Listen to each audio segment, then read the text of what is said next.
All right, so let's get right into it because you read the caption. So you have your peppers and onions, of course. This is the key to the whole shebang. You have to soak your walnuts in boiling water. Boil it. All right. So next you got to put your oil in the pan. I'm using grapeseed oil here, of course.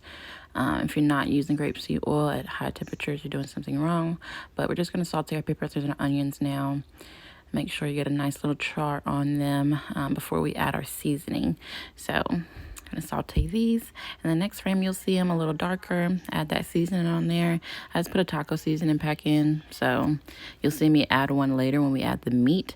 But while this is cooking down, we're gonna go ahead and take our boiled walnuts and chop them up. So this is the part where the walnuts turn into the consistency of meat. So you're going to process them, get them nice and fine, and then I'll show you what it looks like at the end. I like to have mine a little finer because I normally use ground turkey, and that's the consistency that I'm used to. But you can do it however you need to. So here's what the ground walnuts look like. You have to make sure that you soak them. They need to soak for at least 15 to 20 minutes. I like to soak mine for longer. But here I'm just gonna go ahead and add them to the pot just like you would with if you were using ground beef, ground turkey, you know, whatever, ground chicken. Add that in there, and then we're gonna add our seasoning pack. Just like with your ground turkey, you wanna season the hell out of your walnuts. So you gotta add the flavor in there if you want it to taste like a taco. You're also gonna see me add the walnut water.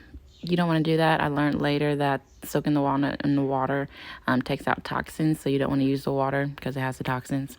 Use a different water. It's okay. Learning lessons. But here you see me add some pico de gallo. I like to put some pico de gallo in my taco meat anyway, so I'm treating this just like I would if I was still eating meat. Look at that. Look at that. You can't tell me that does not look like a great substitute. Damn near look like some ground turkey. So stop playing.